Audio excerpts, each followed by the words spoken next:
Hello guys, দেখতে পাচ্ছেন আমার মাম্মাম আজকে মোমো বানাবে, তাই জন্য পাতাকপি কাটছে।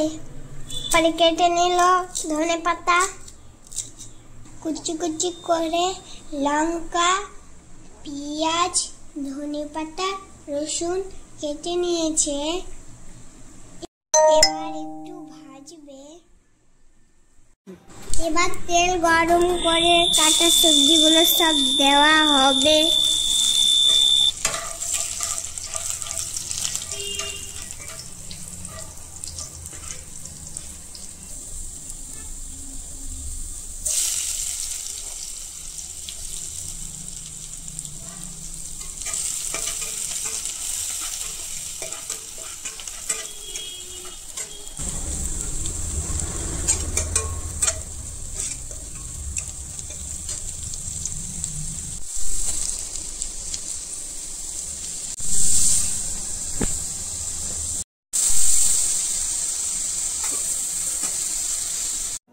এবার মোমোর ডো বানা হয়ে গিয়েছে।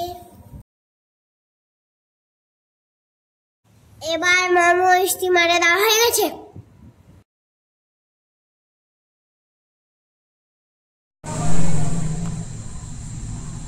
এটা হচ্ছে আমাদের মোমোর ফাইনাল লুক।